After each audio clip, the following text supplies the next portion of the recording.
and welcome to All Things Conflict with me, your host, Maria Arpa. And this episode, I've brought back my husband, David Ellis. Owing to the unmitigated success of his last appearance, he's been forcibly dragged back to talk to us now about his work as a mediator. And I know David's work inside out, and he's been doing this for over 20 years. And there's a quality about the way he works and the way he sees things, which comes also with his lengthy experience in business and his training of running businesses. So I think there's going to be rich pickings in this episode. Welcome.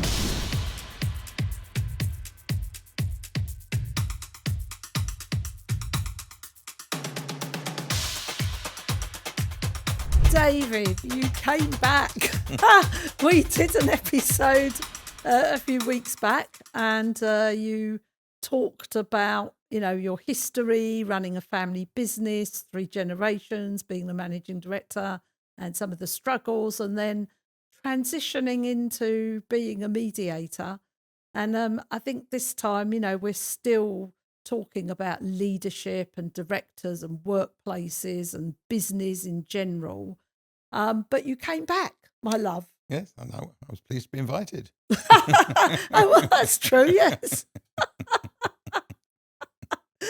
So I wanted now to dig a bit deeper into you and the work you do, and some of the things that you've seen and some of the wisdom that you've acquired, because you've been a mediator for coming up for 20 years now, and in all kinds of settings, and we'll talk about other settings on another episode, I'm sure. But I guess can you kick us off with you working as a mediator and beyond mediation, with facilitation and things like that, and sort of leadership? Okay, thank you. So yes, it's been surprising how time flies. Started off working as a community mediator, and then as working a lot with neighbour mediation, and then we moved on to commercial, and then to family mediation, and then workplace mediation. And I think that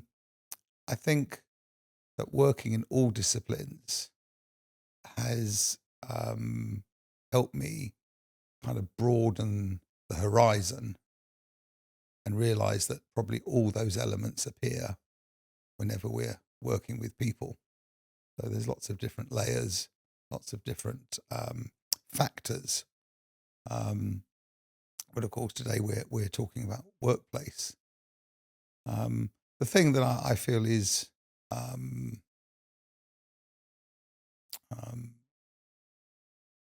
the thing I like about workplace mediation is that it is very much purely relationship, and that what we're really helping people to do is to relax, take a bit of time out,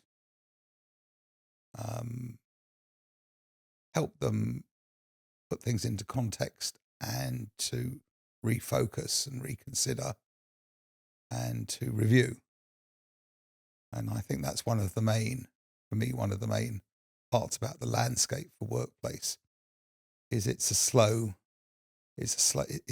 normally it's a day, often with preparation a day and a half, where we sit and we relax and we kind of take the tie and the jacket off, or the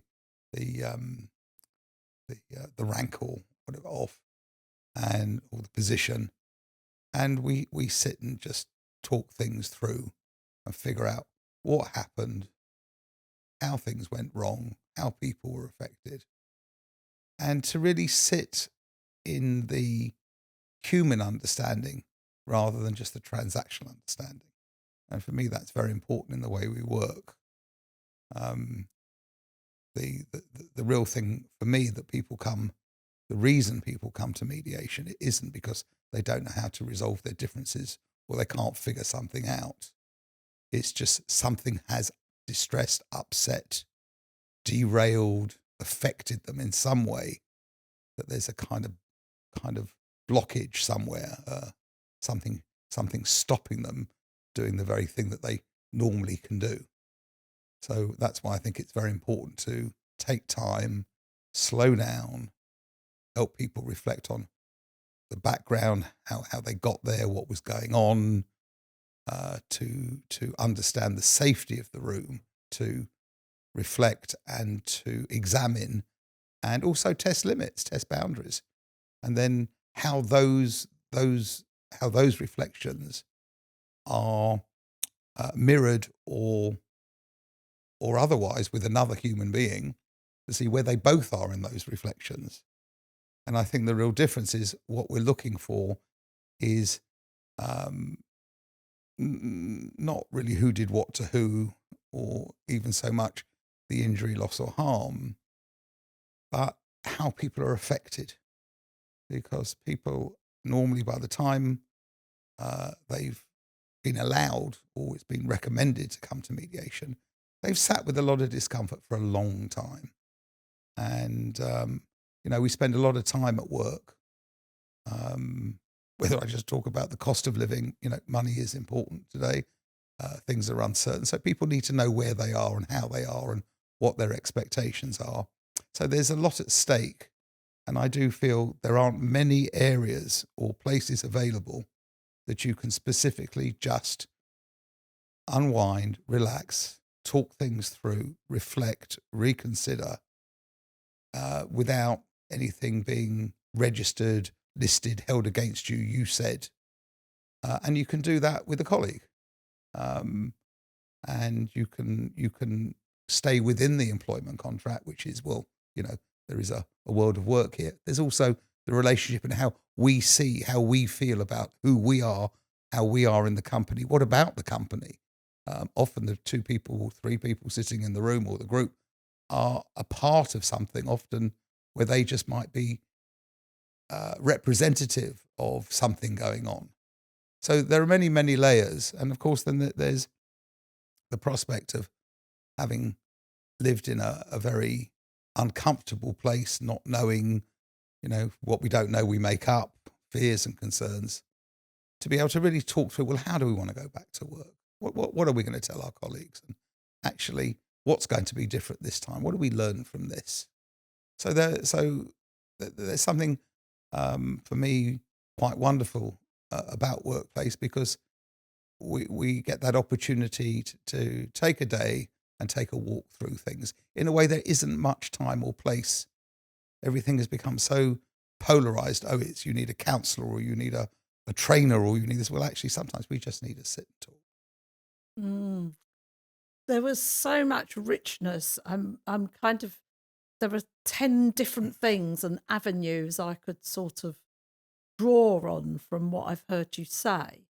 But I think I want to go right back to the beginning for a minute, because one of the things you talked about was having experience in all the different practice areas and how that helps you to see, whole human beings. And so and then I also heard you say, taking off the jacket and tie, or letting go of the job title or the rank in the hierarchy. And I think one of the things that I was really thinking about was, when we go to work, am I just an employee, or am I a whole human being? Or am I also a mum, or a brother, or a tenant, or a householder? Or, where am I? Who am I? And I think if all we see is an employee or a patient or a father, and we just see one role, we stop seeing the whole human being. So when I heard you then talk about sitting with someone else and looking at the reflections, there was something there for me about, us reflecting off each other in the mediation room, and what are we actually seeing and who are we seeing? I don't know if you could speak to that in some way. Um, the mediation room, I always call it the field of dreams, business or otherwise. It's what is it we want to co-create? What is it? If we could wave that magic wand and have it absolutely the way we want, what would that look like? And it takes time to work through what I call blockage and discomfort and fear. It's a very physical process in many respects. Actually speaking your truth, hearing feedback that's uncomfortable, not reacting or acting it out, but sitting and feeling the feelings that might be shame, distress, disappointment. And that's very much the emotional and cathartic effect of mediation, is that sense of freeing people. And it's a very, and the thing is, you're doing it together. The people are doing it together. So they're doing it as human beings, and they're watching, and they're giving each other permissions to relax. Oh yes, they are human. Oh gosh, I didn't realize. Oh yes, that affected me that way too. Where there's not, an audience, there's not a report. There's no overarching system that can affect the discussion, the outcome. So it's a very, hopefully very safe space where you can explore and test things. And if they don't work, that's the safety of the mediator. Is, we're going to touch limits. You're going to say things that upset you or each other. That's how we got here. It was because whatever the reasons, whatever perspective or place you were in at that time, you weren't able to take the time you're taking now. That's all. We're only really, in many ways, creating conditions. And it's a very slow, careful journey of what I call distillation. The nicest way I can put it. It's a distillation between two people moving together, connecting, seeing their differences, working out what that means to them and how it affects them. The mediator using fundamentally reframing to really listen to the offerings, because in my experience, even in mediations that are where the temperature is highest and the language might be the most difficult, if you really listen, in every conversation and in every sentence, there's an offer or a request. And that is the skill of the mediator. So when we see things in what I call the graded grains of working through, seeing, checking in, is this working? Where are we going with this? Is this what we came for? We also need to put that into the context of the workplace, and I think the question you're asking is, what is our relationship in 2025 with the workplace? It has changed. The laws are changing, and we are all living in periods of change that are happening in quicker succession than I've certainly seen before. And they affect every part, from where we live, how we live, what we can afford, safety, freedom of speech. There's many new legislation, new laws globally, and all of these things affect us. So is it really a conceivable prospect that everyone is coming to work having managed all of those things, their children, the car broke down, or family, even booking a holiday? There's many, many things. So I think in terms of how we work with people, and maybe because we're talking about business, how businesses see their staff or their resource and how to manage that, I do think really does need to change. And the legislation is there that kind of makes that point. So that's a very long answer to your question. I don't know if that's exact. Oh, it's wonderful, David. I mean, you're covering so many aspects of this. And I think what I'd like to sort of draw on from what I heard you say is that I noticed that really touched me, when you said, um, you know, to expect someone to come in and have their entire life sorted so they can commit, 7 hours or whatever it is with breaks to just doing the job. I think that's where I want to go because, many employers, um, you know, will listen to what you've had to say, and we've both experienced this, and think, yeah, well, I don't want to spend any money on this. Why should I spend money on this? They need to just come in and get on with their work, and we'll tick boxes and fill out forms in triplicate and put things in writing all over the place. But it was something about that is realizing the complexity of the world that we live in, realizing the speed at which things are changing, and realizing that even though things like social media have kind of made people much more kind of definite and adopting positions and divided us in many ways, underneath that, people are very scared. They're scared of their livelihoods. They're scared of what happens if some people are sort of 3 paychecks away from ruin, and yet those are that is our workforce. That is the people that we will be calling on to help run our businesses. So maybe we can now, very gently move into, the employer's view of all of this. And you started to touch on, legislation is shoving us in that direction, whether we like it or not. And the question for me is, do you want to be ahead of this curve, or do you still want to be reacting?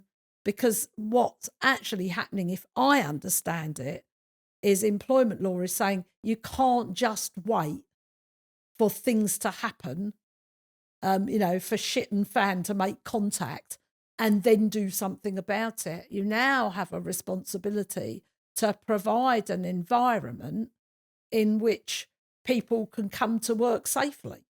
Yes. And the question for me is, why wouldn't you? Mm. And that's where I think we need to move away from the divide of work, play, family. Everything is the same thing. We spend a huge amount of time at work. The world is changing, and the workplace is also now a learning place. Mm. Now, depending on people's experience of school or college, success or failure, has a huge effect on whether they can hear even instruction or take learning. And even if they take that instruction, did they actually learn anything? And of course, that reflects on people becoming defensive, maybe over-questioning something because they're fearful of how they're going to be perceived.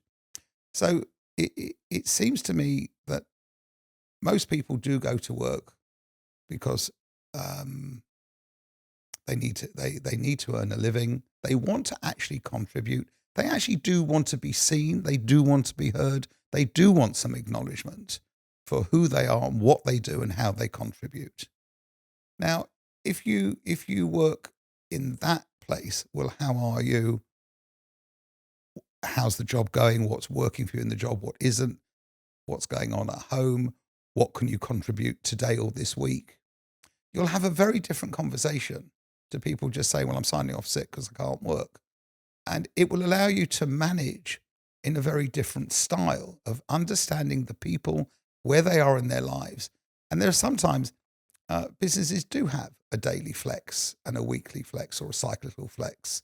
And it really isn't difficult to look at the welfare of the people and how they are, what's going on as a group, and to manage the work accordingly. What you will find over time is you will have people feeling a lot happier. They will be able to ask for what they need more early, and they won't be fearful of it.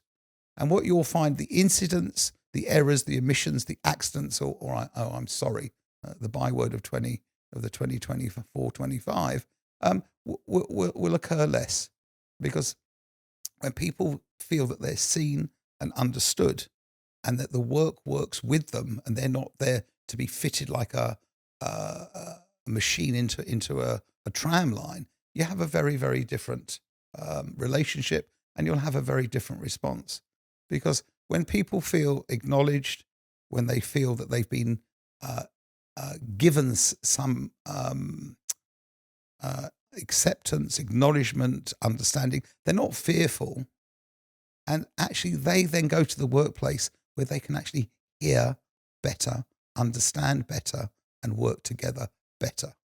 And I think what the new legislation is reflecting is that the government is choosing business to make sure that people are fit and ready and able to work. And that's about stress in the workplace, sexual harassment in the workplace, well-being in the workplace.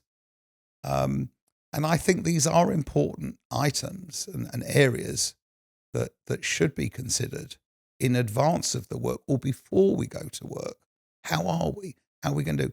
And what you'll find is in a group that has these conversations together, the group will self adjust, and those that are feeling a little better will help their colleagues. You have a different environment, and I think the other thing that again I talk from my experience working in cities where we're working in a fabulous multicultural society where depending on where you come from is how you listen, interpret, and understand a request.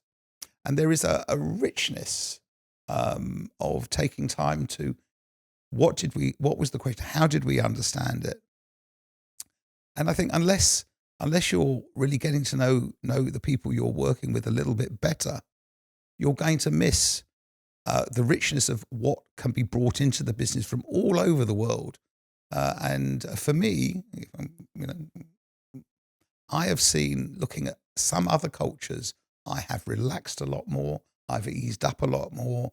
When I've been a manager in a business, and actually I've been much more tolerant, and I've seen wonderful responses. And the main thing when I think about it is I haven't been so anxious in the job, but I've had to take a longer view, a more generous view, and I found things settle much better. People work much better.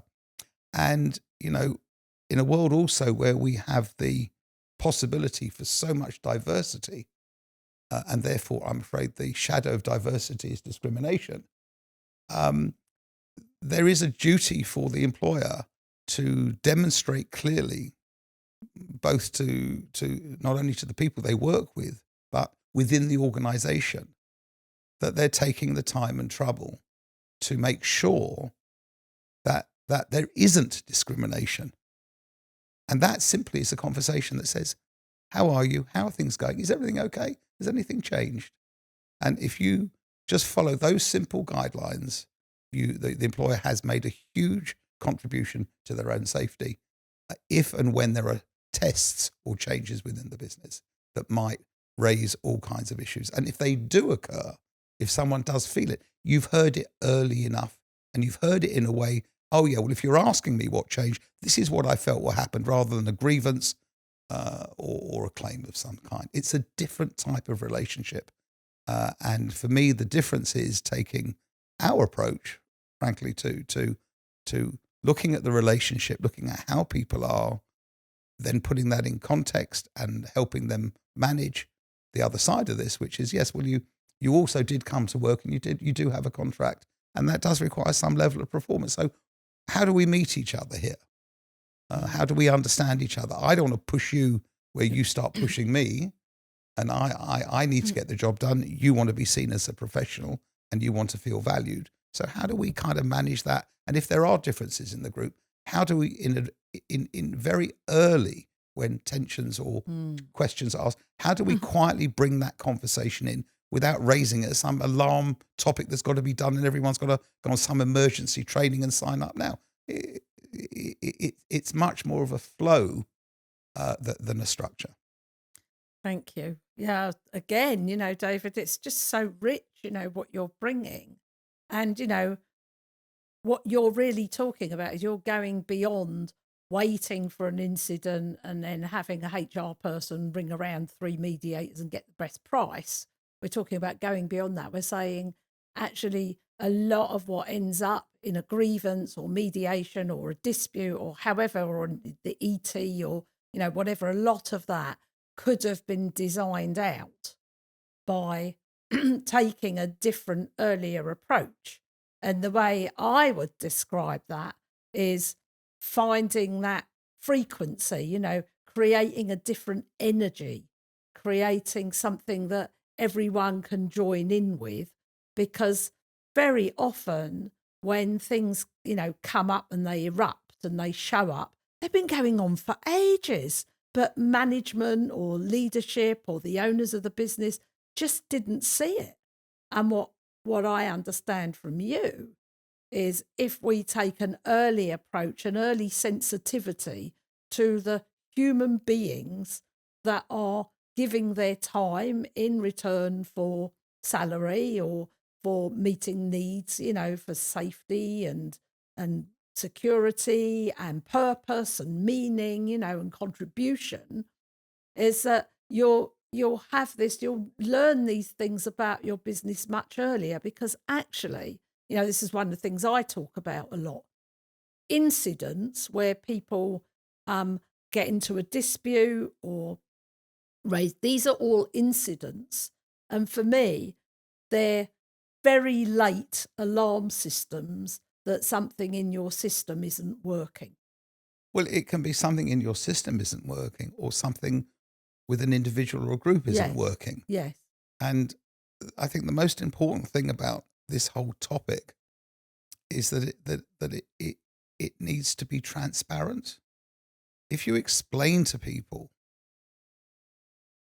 the reason that we're having these conversations and the purpose of them, and I've found in a lot of places, people actually come to work, they've got the jobs, they've got some kind of job specification and operating procedure, but they don't know how to have a meeting. It's never been explained to them what a meeting is and how to have it and what their difficulties are. So there's many, many layers. And you see, the thing about it, whatever business you're in the end, you have a front face, you have a way that you want your customers or your clients to see you. And you really want that to be friendly, accessible, and not to have too many errors and omissions or mistakes. And that does rely on the people working within your business to feel happy, interested, awake, alert, and actually feel that they're contributing something in answering that call better, or engaging with that customer better, or dealing with a problem, because they can see the joy of working and of their contribution, and the fact that as a group and a team, actually we function well. This is a good thing. And I think a lot of that in the kind of cut and thrust of commerciality or gets left behind. And I think that's one of the most important parts of bringing people in to a workplace where they aren't necessarily, how can I put it, they'll get a salary, they might get a bonus, but there has to be some other reward, because once they've had the salary and they had the bonus, they've had the salary and they've had the bonus. It doesn't mean that much. It might be required or necessary or lived to, but there's something about the goodwill, the energy, the joy. And if you're asking people to learn and develop with you, they cannot hear and they cannot learn when they're in distress or fear. That's that's just such a good point, Yeah. I think, you said earlier, if you just follow this simple framework, but I guess I want to sort of pick the bones out of that, because, however we're going to do something and however we're going to create any sort of shift or change or think about the culture differently, it all begins with how we speak to each other. There's the energetic presence, and then there's the words we use, and we call our training words can be windows or walls. And I think that, I've never had any mind to change that, because that is such a good statement, isn't it? the way you use words could be to someone else. It could be empathy, or it could be a weapon. Well, dare I say it? Yes, it's which words you use. Yes, and how you use them. And how you use them. The words of function, of output, of process are not really the language we're talking about here. Here it's a very different kind of language. It's how are you? How are things in your life? What are your fears and concerns at the moment? What is it you're looking for? Is there, what's going on in your life? So it's really wanting to know about the person and understanding people's history and a little bit about where they came from makes a huge difference to the language and the approach you would take. And I'm going to give you an example of a group that I've been working with. A lot of them come from parts of the world where they've had to leave. Okay, and that affects how they react and respond to things. So what I've learned in working with the group that comes fundamentally because they've had to leave, they may have lost everything, they're working hard, they will commit and they will work very hard. But there's a case of a lot of renewal, a lot of language of renewal and safety. Yes, I think that names it. Where, yes, because I understand that, we have many meetings which are about we're doing well, everything's working fine, we're progressing, and because I understand that, I know how to work with it. Where I found some people I've worked with, they've come from homelessness, and so work is really important. They're terrified they're going to end up on the street again. So anything that they're often hyper alert. They're often the hardest workers, but they sometimes can be the most severe critics if they don't believe that they're within a team that's supporting them to stay off the street. And these are the nuances of the complexity of the world we live in. And we live in a very, very complex world. And people have had multiple experiences. They haven't all lived round the corner together for the last 50 years in the same way. And they're coming from different cultures, different belief systems. And we need to really understand what's going on, because otherwise you end up in another place where you can easily offend people, where you haven't really considered what they eat. Silly thing, sometimes we have a meeting, we buy cakes. Someone's got to remember that person has this health issue or that, and we have to make sure we provide because we want to. Not because we're going to get into a problem, but by not having that time and consideration and slowing down and think, hang on, how are we going to do this? Have we got the real time? Then you start yes, but I was discriminated because they didn't get me the right cake. Now that would have been the example of where that wasn't seen in many ways. Yes. I mean, I remember you've just triggered a story for me that still sits. It's years ago, but I went to a conference on restorative justice, of all things. So the conference was about the very sorts of topics we're talking about. And there were speakers all through the day, and some of the important speakers were at lunchtime in the restaurant bit, speaking while people were eating. And this conference was during Ramadan, during the fast. So there were many people that, were wanting to see the speaker, having to watch us all eat. I mean, I felt that was such a overlooked, nobody did it on purpose, but this is what you're talking about, understanding. We're talking about sense and sensibilities. That's really what we're talking about. We're talking about working as people, with people, and really understanding the nature of contribution, the nature of people needing affirmation, understanding that we all come from different, and we have our own isms, our own points of crisis or trauma. And just to imagine that people can just cross a door and all that goes away, I think is not realistic any longer, particularly because we live at a faster rate with more change, a lot more fear, and we need to create efficiency, agility, and an open willingness to learn and evolve rather than a machine like where people are just pawns in a game.